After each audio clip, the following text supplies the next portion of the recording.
Okay, welcome guys. Today, as you can see here, we're going to do a number of things. First, we're going to talk about the elements of drama to include character, dialogue, stagecraft, plot, music, direction. Some of these concepts, these elements, they overlap with previous elements that we spoke about within this class, including elements of fiction, elements of poetry. We're going to see that those connections, and then we're going to talk about the actual award-winning, Pulitzer Prize-winning play by playwright August Wilson that was produced in 1985 called Fences.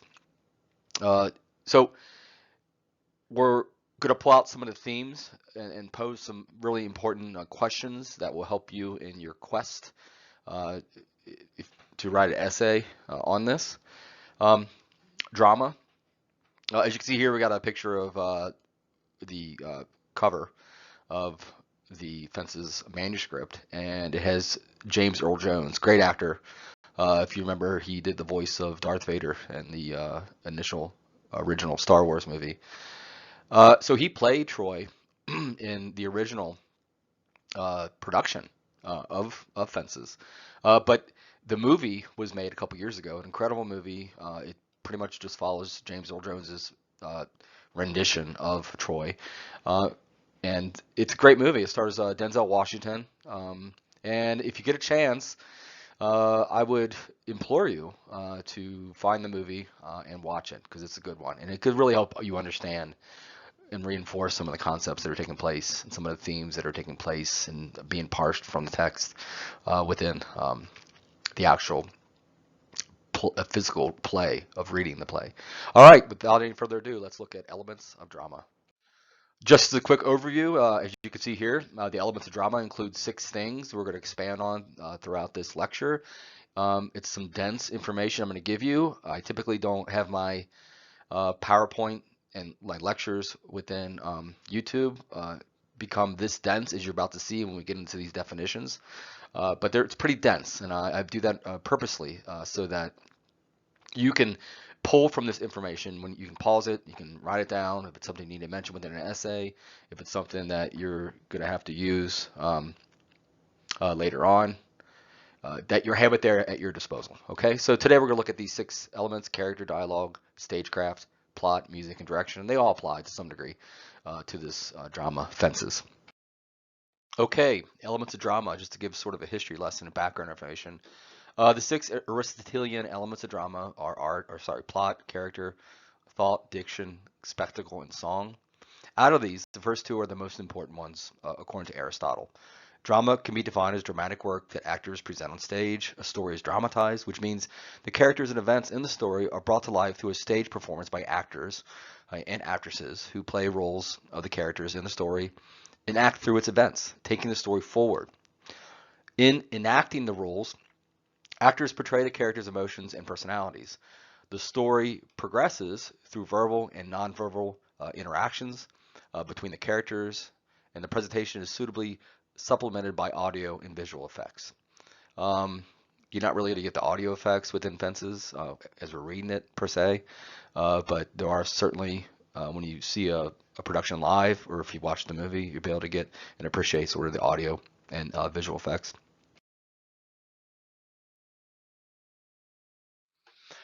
Through the characters involved, the story has a message to give. It forms the central theme of the play around which the plot is built. And we'll look at some themes later on today in this lecture. While some consider music and visuals as separate elements, others prefer to club them under staging, which can be regarded as an independent element of drama.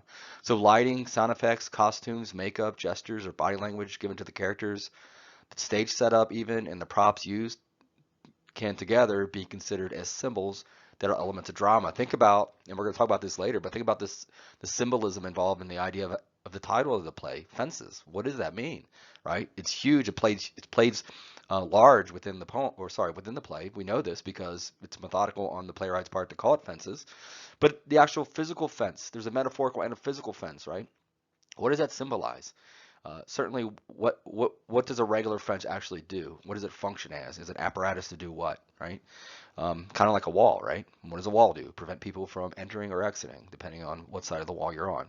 So just continuing here, what dictates most other dramatic elements is the setting. that is the time period and location in which the story takes place. So we know the setting within this play, Fences, is Pittsburgh, we presume, because that's where August Wilson puts a lot of his plays setting in, and he's from there. Um, and it's in the 1950s, and those are very important key elements with regard to setting. They're key for a number of reasons. We know that in the 1950s there was segregation, there was race relations that were boiling over in America and starting to build towards the 60s that really reaches a crescendo. Um, and it's an urban environment, Pittsburgh is, right? So that looms sort of large, the black male in urban society and how that sort of plays into uh, the very methodical idea of placing Troy and the other characters within this play within that time period or that setting. Okay, then we get theme. The theme of a play refers to its central idea. It can either be clearly stated through the dialogue or action of the play's characters, or it can be inferred after watching the entire performance, or in our case, reading the entire play. The theme is the philosophy that forms the base of the story or moral lesson that the characters learn.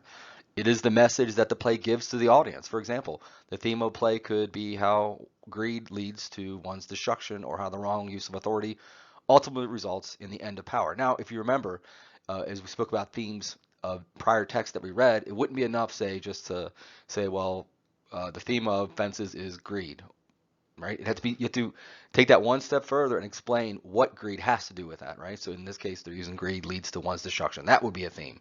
Obviously, that's not a theme within Fences, but as an example. The theme of a play could be blind love or the strength of selfless love and sacrifice or true friendship.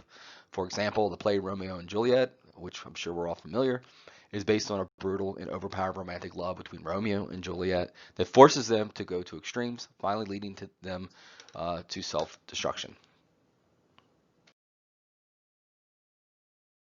Okay, so plot. And the plot for a drama or a play is part and parcel to the plot of a novel or a short story. So I'm just going to read right here. The order of events occurring in a play make its plot. So these plotted points throughout the play, right, ultimately accumulate to become the plot. Essentially, the plot is a story that the play narrates. The entertainment value of a play depends largely on the sequence of events in the story. The connection between the events and the characters in them form an integral part of the plot.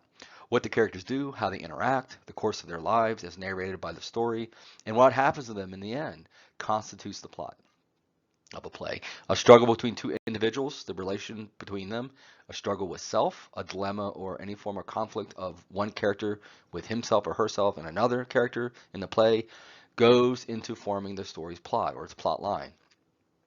The story unfolds through a series of incidents that share a cause and effects relationship. That creates the conflict, right?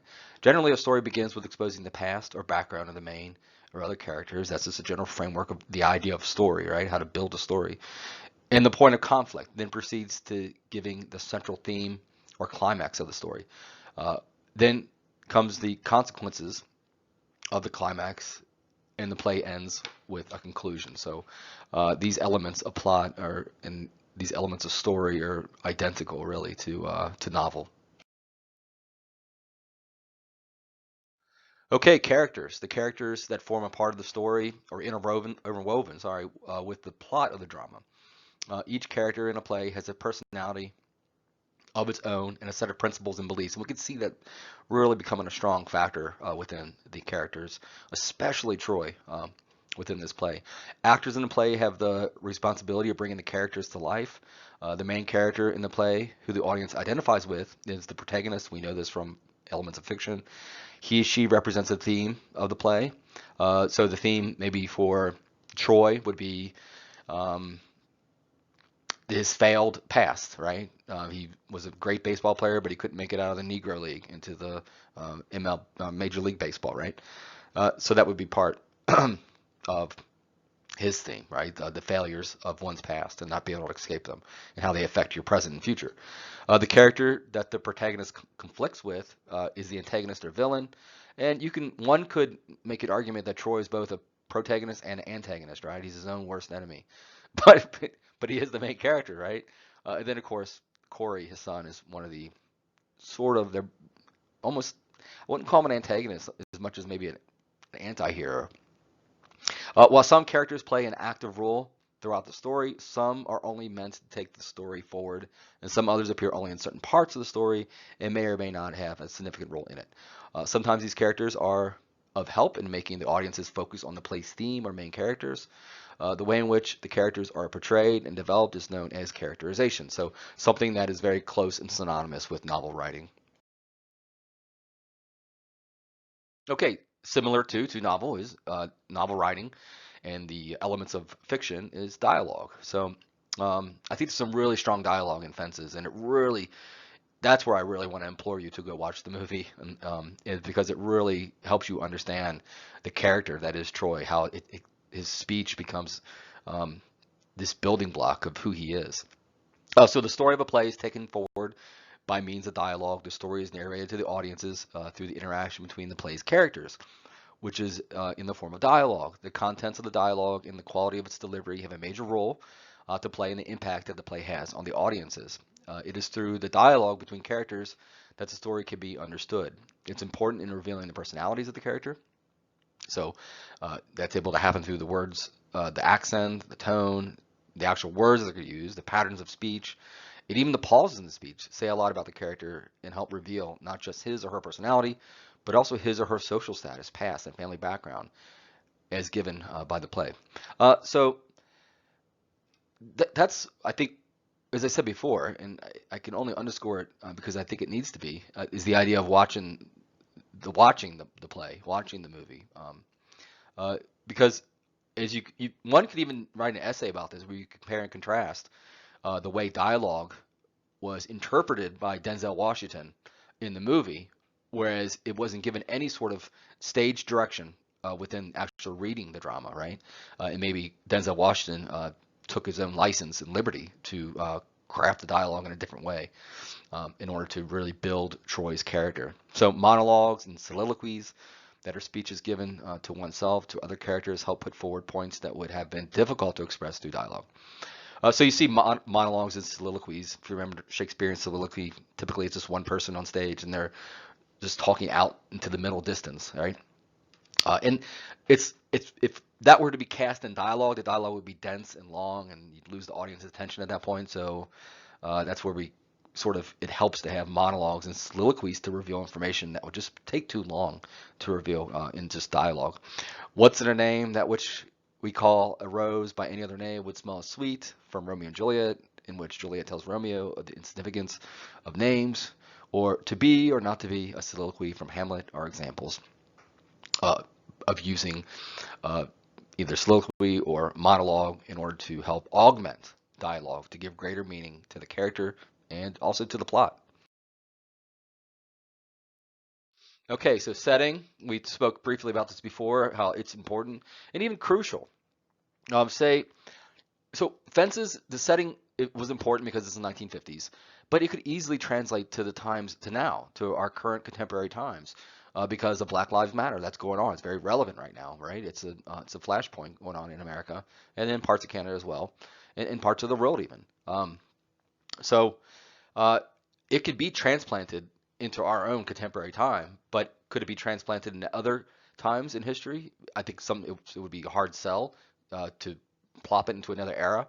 The themes that are taking place and the characterizations that are taking place and these individuals um, within Fences, right? It might be a hard sell to put it in another era, but certainly we can fast forward it from 1950s till now, and it's still just as poignant.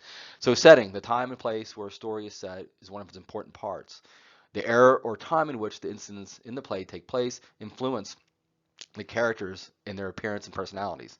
The time setting may affect the central theme of the play, the issues raised, if any, the conflict and the interactions between the characters.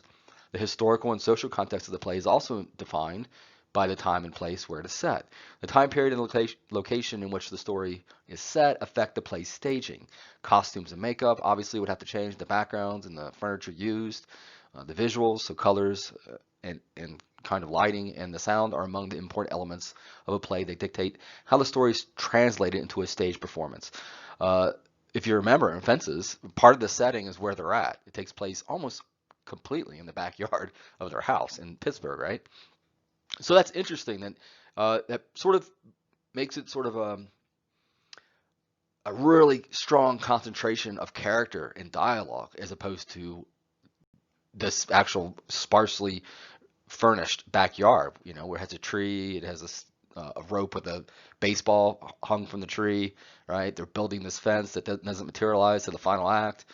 So it's sparsely furnished in a lot of ways, and that really helps us focus not on the spectacle of things being on the stage, or in this case on the screen as well, and in the book, but it really helps us focus onto the characters and their dilemmas, right? The conflict that exists between them, and their dialogue, which helps build that as well, and in the building of their characterization. So back to the Shakespearean sort of model here. The Merchant of Venice has been set in the 16th century Venice. Romeo and Juliet has been set in the era between 1300s and 1600s. And even perhaps the Renaissance period, which is the 14th and 15th centuries, all of which affect how the story unfolds, and our interpretation of the story even is an important element of setting. Okay, performance, and this really isn't going to be something that has a major element within reading the manuscript of Fences. But certainly, if you end up watching it on stage or watching it on TV as a movie, um, you'll be able to sort of understand how performance is a major element, the visual element. So another important element of drama is the impacts, how the story affects the audience, is largely dictated by the performance of the actors. When a written play is transformed into a stage performance, the actors cast for different roles, uh, the way they portray the characters assigned to them, and the way their performances are directed are some important factors that determine the play's impact. Whether an actor's appearance includes what he/she wears and how he/she carries themselves on stage, suits the role he/she is playing, and how well he/she portrays the character's personality and determinants of how well the play would be taken by the audiences. Different actors may play the same roles in different renditions of a play. A particular actor, actress in a certain role may be more or less accepted and appreciated than another actor in the same role. So think about different movies that you watch. If I don't know, say Thor within the Avengers was played um, by Robert Downey Jr. Instead of Robert Downey Jr. playing Iron Man, right? So that role maybe would not fit him as well, and therefore it wouldn't be as powerful on the screen for us. So it's very important, the idea of performance and who is cast in certain roles. As different actors are cast for different roles, their roles are more or less appreciated depending on their performances. The stage performances of a play's characters, especially those in lead roles, directly affect the success and popularity of a play, and even how it's interpreted. And I would go one step further in how it impacts the era in which the play is being produced, right? So it would have had a great impact in the 1950s, like it would have today. Uh, because of the idea of the racial relations, the idea of the lost individuals on the lower socioeconomic rung, such as marginalized people, such as African Americans in North America. Specifically, I'm going to say America, 'cause I'm from there. I've seen it. Um, there's a lot of race frustrations going on, and that need resolve. So the plays can have a great, just like movies, can have a great impact on society in revealing truths that would otherwise go unrevealed and obscured. Okay, so think of music. One would think that it wouldn't have an impact on us as we're just reading this. But if you think of music also through just the sound of dialogue, right? The sound in your own head as you're reading dialogue of your own voice interpreting what they're saying on the page. This element includes the use of sounds and rhythm and dialogue, as well as musical compositions that are used in the plays. The background score, the songs, and the sound effects used should complement the situation and the characters in it. The right kind of sound effects or music, if placed at the right points in the story, act as a great supplement to the high and low points in the play. So music has a great and profound impact on the way we interpret a situation, right? A dramatic sound of building of music will create more drama and greater focus on the audience's part, right? To be engaged in the process of seeing how this drama is about to unfold. The music and the lyrics should go well with the play's theme. If the scenes are accomplished by pieces of music, they become more effective to the audiences, on the audiences. So think about that, especially if just in your reading interpretation of Fences, of this drama, just think about the dialogue, even the punctuation, and how that helps us sort of pause or give us a tempo or rhythm or pacing.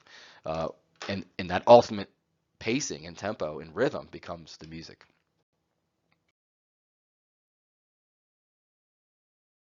Okay, so visual elements, while the dialogue and music are the audible aspects of drama, the visual element deals with the scenes, costumes, and special effects used in it. The visual element of a drama, also known as the spectacle, renders a visual appeal to the stage setup.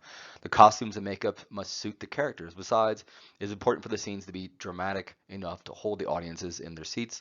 The special effects used in a play should accentuate the portion of a character of the story that is being highlighted. All right, so just think about visual effects, just how they enhance the drama that make it authentic even, right? So if we were to watch, again, I'll go back to it's a simplistic and pedestrian sort of example, but if we were to go back to Avengers and the costumes like were threadbare and they didn't seem vivid and they didn't pop out on the screen and they seemed like they were homemade, right? Then they just there would be no authenticity and therefore there would be no authority on part of the movie makers, and then we'll lose our interest right away and throw us out of the movie, sort of in our minds.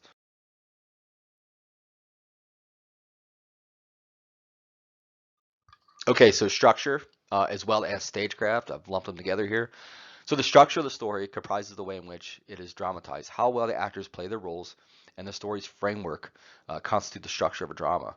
Direction is an essential constituent of a play. A well-directed story is more effective. Think about too how the playwright organized the scenes and acts as a structuring element. So the various um, parts of the various acts of the play, the various parts that make up uh, the holistic play, right? It's structured in such a way that it benefits the story, and the playwright would have to be very methodical with regard to structuring in that way, and not transposing Act One with Act Four, right? But very methodical in the way it unfolds, and that also adds to the story and the dramatic sort of tension that exists. So stagecraft, think about props, all the props that are used. Think when you're thinking about stagecraft and that what that does. Even lighting can be part of stagecraft too.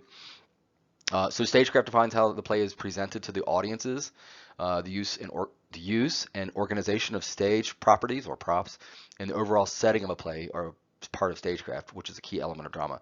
So when I think about fences, I think about a number of stagecrafts, and one is the prop that I just spoke about before, is the baseball hanging from a rope on the tree that he hits every now and again when he's talking, when he's entering some dialogue of some sort with people who are around him, or when he's out there by himself. Uh, during a monologue. So it the stagecraft is intentional. That ball hanging from a rope on the tree is intentional. It has symbolism to it. It's symbolic of something, um, of his past, certainly past failings, right? How he still thinks he could be in that space of a baseball player that wasn't able to achieve what he wanted to achieve, even though he was very talented in the Negro leagues.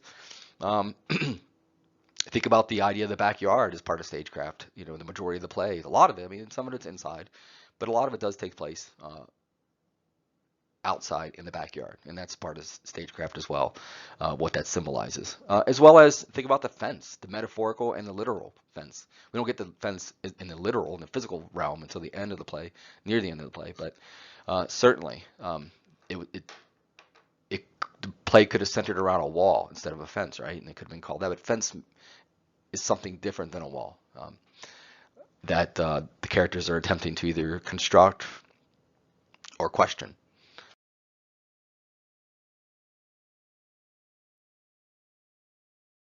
Okay, so symbols, I sort of touched on that a moment ago, and contrasts or binaries. What we were calling binary opposition, if you remember from structuralist theory, the idea of binary oppositions creating conflict. We saw that earlier in the semester. So they exist almost in every part of literature, right? It could be one can parse binary oppositions from the text, and the same is true for dramas. So symbols are often used to give hints of the future events in the story. They complement the other elements of a scene and make it more effective. The use of contrast or binaries or binary oppositions, if you wish, adds to the dramatical elements of a play. It could be in the form of a contrasting colors, contrasting backdrops, an interval of silence followed by that of activity and noise, or a change in the pace of the story.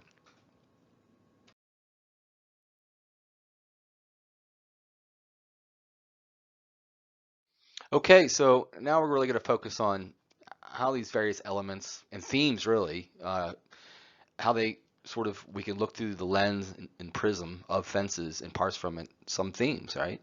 that to consider. So questions to consider, themes within fences. Patriarchy and toxic masculinity, certainly these are elements that exist and are thematic within fences. So I found this quote by a woman, her pseudonym, she goes by is Bell Hooks. She's an American author, professor, feminist, and social activist. So she said, patriarchy demands of men that they become and remain emotional cripples. So emotional cripples, imagine that, especially with regard to Troy. Is he an emotional cripple? I'd say partly so. I mean, the inability to express one's emotions. So patriarchy, I'm continuing with a quote, as a system has denied males access to full emotional well-being, which is not the same as feeling rewarded, successful, or powerful because of one's capacity to assert control over others. So certainly Troy's wanting to control people within his sphere of contact, right? To truly address male pain and male crisis, we must, as a nation, be willing to expose the harsh reality that patriarchy has damaged men in the past and continues to damage them in the present. So passing on that patriarchal control is something that Troy is teaching his son, right, Corey. He's passing that on to him as a legacy.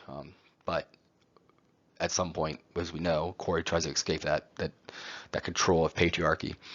This level of patriarchy is certainly present within fences, especially acute in the idea of Troy being unable to express or impress upon his son the full spectrum of a father's love. We can see that in the exchange, if you recall, where Troy and Corey are building a fence. So Troy and Corey constantly argue about responsibility. In this scene, Troy wants to put a fence up behind the house and thinks Corey is totally negligent of his responsibility and his other chores around the house. Corey plays high school football and works a small job. Corey is being scouted for college football, and Troy discourages this, wanting him to take more hours at work. So he doesn't want him to.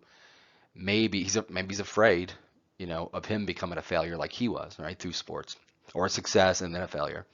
The scolding Troy gives Corey is an outward sign of the fear the father has given his past failures, but this should not be an excuse for the disrespect the father yields. After the scolding, Corey asks his father, "How come you ain't never like me?" In a monologue, Troy responds, and this is one of the most powerful, I think, parts of this play, both in the written form and in the movie. Um, Here we go. I'll read it. Troy, locked you? Who the hell says I gotta like you? What law is that say I gotta like you? Want to stand up in my face and ask a damn fool-ass question like that? Talking about liking somebody? Straighten up, goddammit. I asked you a question. What law is it that says I gotta like you? And Corey responds, none. And then Troy says, well, all right then. Don't you eat every day? Answer me when I talk to you. Don't you eat every day? Corey says, yeah. As long as you in my house, you put that sir at the end of when you talk to me. Yes, sir. You eat every day?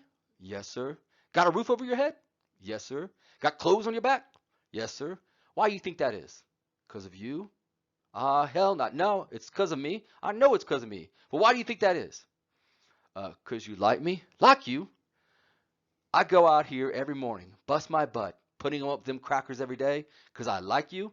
You about the biggest fool I ever saw. It's my job. It's my responsibility. You understand that? A man got to take care of his family. You live in my house. Sleep your behind on my bedclothes. Fill your belly up with my food because you my son. You my flesh and blood. Not because I like you. Because it's my duty to take care of you. I owe responsibility to you. Let's get this straight right here. Before it go any longer, any further. I ain't got to like you. Mr. Rand don't give me any money come payday because he likes me. He gives me, sorry, because he gives me money because he owes me. I don't give you everything I have to give you. I gave you your life. Me and your mama worked that out between us. And liking your black ass wasn't part of the bargain. Don't you try and go through life worrying about if somebody like you or not. You best be making sure they don't they do right by you. You understand that? What I'm saying to you, boy? Yes, sir. Then get in the hell out of my face and get down onto the A&P. So in this exchange, it's really powerful, right? It's this sort of this toxic masculinity, this patriarchy that love doesn't exist between the father and son in this situation. The father, Troy, has become calloused in his emotions to express love. And not even like. It's his responsibility, his duty as a father to house him, to clothe him, and to teach him the sort of this toxic masculinity that has been so prevalent in his own life. So some very interesting themes with regard to the patriarchy within the fences. Okay, so we touched upon this earlier in this lecture, but it bears repeating to reiterate, right?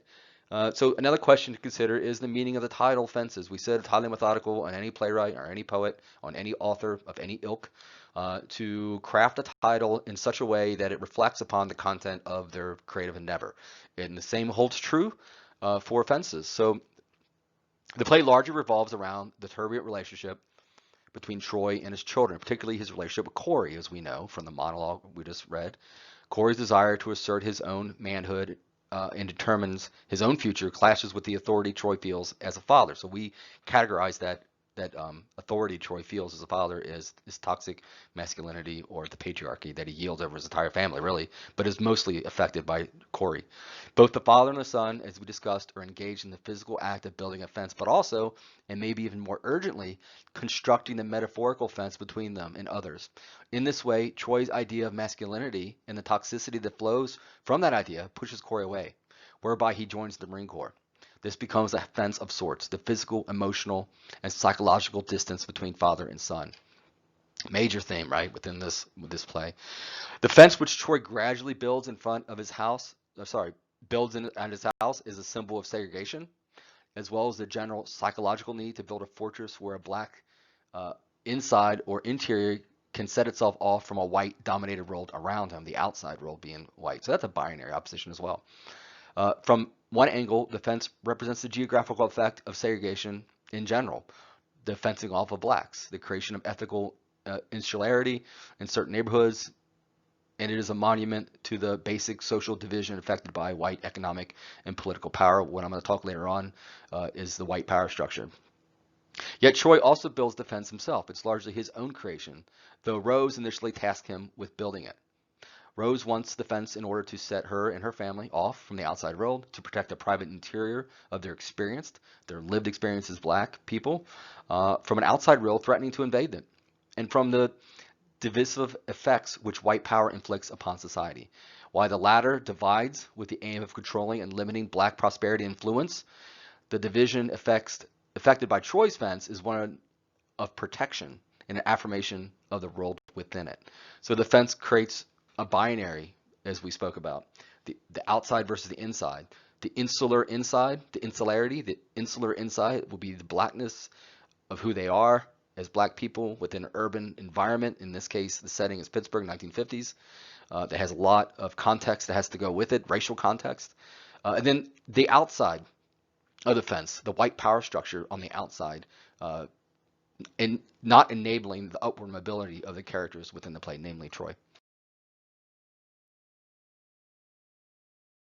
So just some interesting things to note on social commentary. I'm going to speak about this in a couple of different ways, but one is these 5 things here, and there's more, but these are the most prominent ones that sort of stand out to me about the social commentary of mental health, especially within the black community, in the urban black community. So these things are interwoven. This themes of this mental health, this social commentary of the black man in the urban community, in the urban setting, is interwoven throughout the whole play. And it's even a technique that builds the character of Troy. It's a characterization idea, all resulting in the social commentary of black urban men of this time period being subjected to the deteriorated mental health. Their mental health is deteriorating around them. We could see this being exemplified through Troy and the other cast of characters that not only surround him, but contribute to the existence of his character. So the key's being built by his own dialogue, by his own actions, by his own will within the play, but he's also being built by the people around him, how he relates to them. So Troy is an alcoholic. That's part of his social commentary on mental health. You know, the overrepresentation of black urban men who drink, almost a trope, right?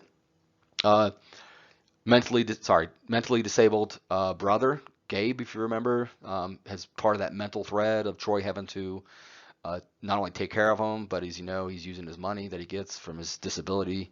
And then 3, unhealthy relationships with wife and son and brother that Troy has, and it certainly is prolific, that toxic masculinity, patriarchy that exists through his character.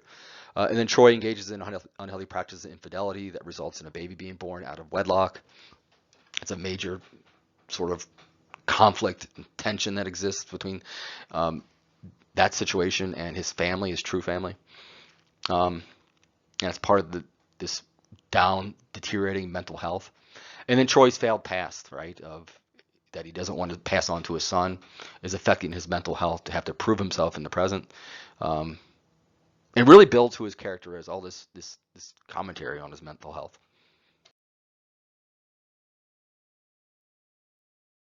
Okay, as noted, social commentary, another part of the social commentary that exists within fences is the idea of the white power structure.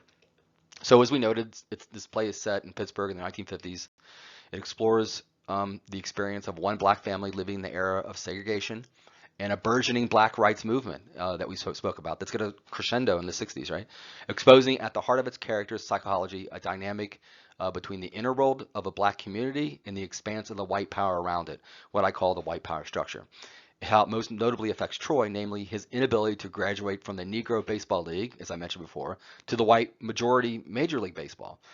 So there's a barrier there. Even one could even say a fence. So going back to the title of the play, there was a fence of his past that he couldn't overcome. We see this invisible force of white power structure present too, in the Troy being frustrated by his status as a garbage man in an urban environment. How his upward mobility for a vast period of time was stymied by those who were in power. So again, there's the fence that pops up again between the binary of the white power structure and the individual black family and the individual patriarch of the family, Troy, attempting to succeed with upward mobility. But that fence is a barrier to that. Moreover, we see that Troy's workplace, for instance, is organized according to a racial hierarchy, privileging whites, since exclusively white men are hired to drive the company's garbage trucks, while black men are only hired as garbage collectors. Furthermore, much of the character's speech relies on pointing out their status as people of color in order to describe their position in relationship to white people and white power. So it's sort of the I other binary as well, binary opposition. The I being the white power structure, and then the other being this minority of individuals, the black African Americans, who are part of this culture and this city. Okay, so I alternate um, each semester when I teach 203 with another play of the same era. Well, it was made. The play was made by, or sorry, written by Lorraine Hansberry, and it's called A Raisin in the Sun. And it actually was written in the 1950s, whereas Fences was written in the 1980s about the setting of the 1950s. But they parallel each other greatly, and I teach them for that reason. And you could look up A Raisin in the Sun, you could either read it or you could watch the movie, and you can compare and contrast how these two dramas really complement each other. So A Raisin in the Sun is the same sort of, it's urban, environment, Chicago this time instead of Pittsburgh. It's a black African American family living in a dense black African American housing within this dense urban environment. And the father has just died, the patriarch of the family. And the mom, she's older, sort of takes on the patriarchal role, becomes the matriarch of the family. She becomes both the mother and the father. She's older, um, but they're waiting on a $10,000 check, that life insurance check from the father dying, and her son and his wife lives with them, and they have a son. So you have this multi-generational, like we do within fences, uh, living together. But they're waiting on this check, and they all have different ideas of what they want to do with this money, right? The son wants to open up a liquor store, thinking he can have upward mobility from the white power structure by being independent, like a small business owner, right, an entrepreneur. The daughter wants to become a doctor. The mom, who's the wife, right, the survivor of her husband dying, wants to transfer this family from the dense urban environment of Chicago and the inner city black Chicago. They want to move. They're on the south side of Chicago. She wants to move them and buy a house in white suburbia. And it speaks a lot to the race relations, just like Fences does of that time, of the time period. Because when she goes to put a down payment on a house in white suburbia, the homeowners association sends a white representative to their apartment in Chicago and implores them not to. They wouldn't enjoy living there because they're black. They wouldn't understand the culture and the daily activities of white people, and they even try to pay them off so they don't move out to and ruin white suburbia with their blackness. So this I other binary opposition again, right, that exists that we sort of paralleled in fences. So it's interesting if one were to write a paper on that. People have in the past. Students have. Yeah. So uh, any questions? Please email me if you have any questions or concerns about how this only a couple more days, how the semester is going to unfold. Sorry, not a couple more days, a couple more instances where we will have lectures and meet and assignments. Just looking ahead here, the course outline or syllabus today. Yep, so next class, November 25th, and I'll email everybody what I expect for the short essay number 2, due via Blackboard.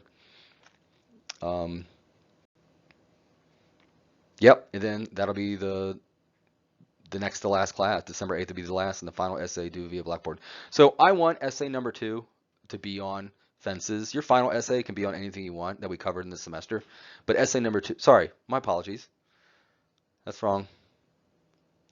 Yeah, essay number 2, short essay number 2 could be on fences or there. And then the final essay could be on anything you want. Okay? And I'll email you the expectations of that before it's due. All right, guys. Email if you have any questions. Thanks a lot. Talk to you later. Bye.